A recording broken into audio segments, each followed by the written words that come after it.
Dalam pidato dari Gedung Putih, Presiden Amerika Serikat Donald Trump bersama Wapres Amerika Serikat dan Menteri Luar Negeri AS mengatakan bahwa pasukan Amerika Serikat telah menyerang 3 situs nuklir Iran.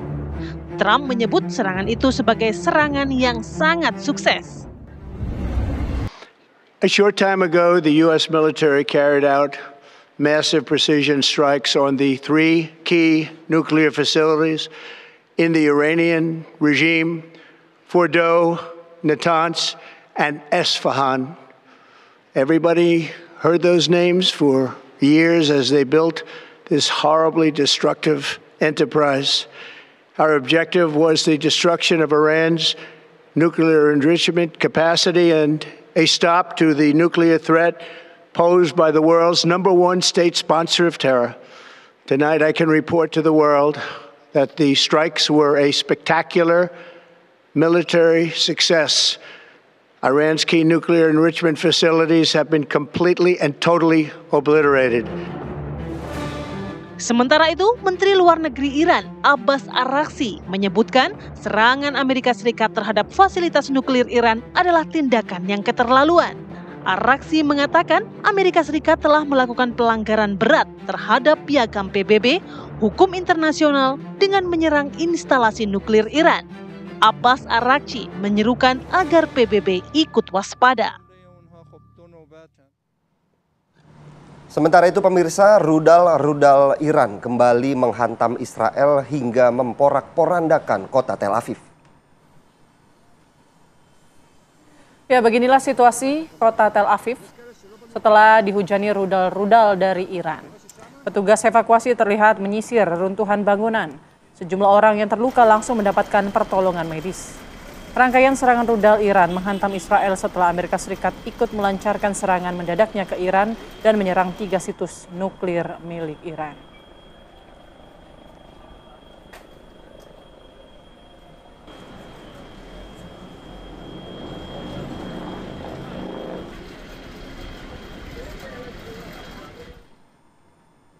Ya, kita bahas ya dengan pemerhati Timur Tengah bagaimana dampak ke depan dari keterlibatan Amerika Serikat dalam perang Israel-Iran. Sudah ada Mas Anan Nurdin di studio kita. Selamat pagi Mas Anan. Selamat pagi Mas Anan.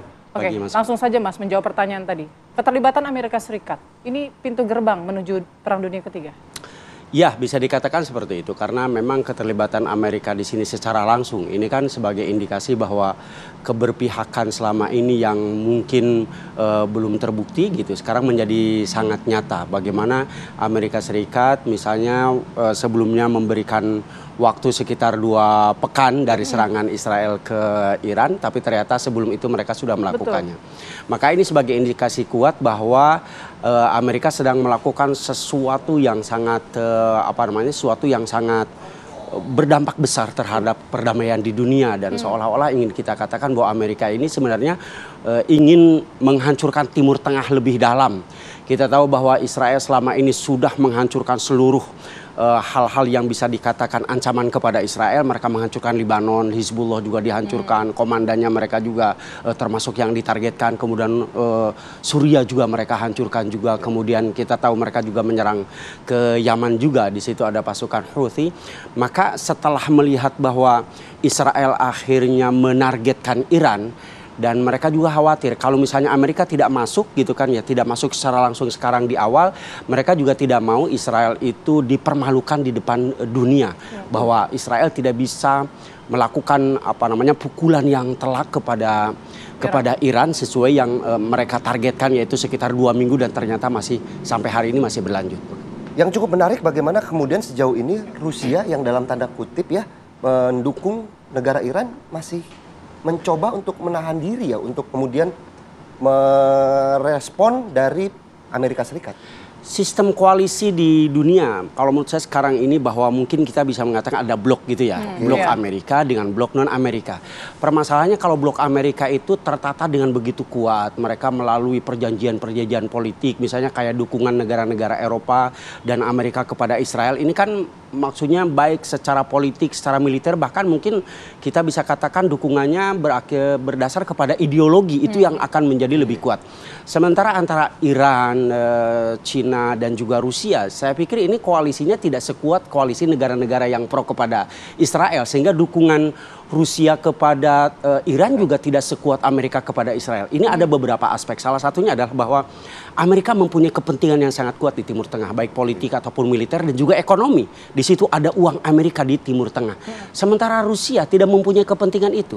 Selain koalisi politik, koalisi militer, tidak ada kepentingan ideologi, tidak ada perjanjian keamanan ya, Rusia, Iran, dan Korea Utara, di mana salah satu diserang, kemudian negara lainnya juga merasa diserang begitu ya, ikut terlibat dalam serangan. Ya, perjanjian seperti itu kan memerlukan ikatan-ikatan emosional yang lebih dalam, baik secara politik ataupun ekonomi. Ini yang tidak ada antara ikatan Rusia dengan Iran dan juga Korea Utara. Mungkin kalau hanya disebutnya itu isu-isu politik gitu ya, isu-isu militer mungkin itu terjadi, tetapi lebih dalamnya itu tidak terjadi ikatan seperti itu. Ada koalisi yang sangat kuat sejak ratusan tahun lalu misalnya gitu kan ya, itu tidak terjadi antara Iran dengan Rusia, sehingga kepentingannya itu tidak begitu dalam. Apalagi sekarang kita tahu Rusia sendiri sedang bermasalah dengan Ukraina, mereka juga punya perangnya sendiri.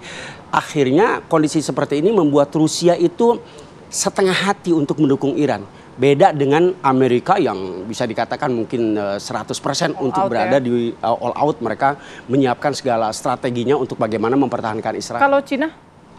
Kalau Cina sendiri tadi, uang Cina itu ekonomi Cina itu tidak ada di Timur Tengah. Tidak ada kepentingan spesifik untuk Cina ada di Timur Tengah. Sehingga apapun yang terjadi tidak bermasalah. Ini beda dengan Amerika. Amerika kalau misalnya Timur Tengah tidak bisa dia kendalikan, dia lepas kendali dari Timur Tengah, ini berbahaya. Baik politik ataupun secara ekonomi, ya. Itu akan sangat berbahaya dan juga militer. Sama kayak Jepang, berarti netral ya saat Betul, ini, masih memperhatikan saja, gitu dulu ya, bagaimana perkembangannya. Oke, tapi kita juga pastinya akan memprediksi juga setelah Amerika Serikat menyerang, apakah akan ada balasan nih dari Iran? Nah, apakah yang paling realistis adalah balasan langsung ke Amerika Serikat atau semakin memasifkan serangan ke Israel? Nanti dijawab Mas Hanan. Usai jeda berikut kami akan kembali sesaat lagi.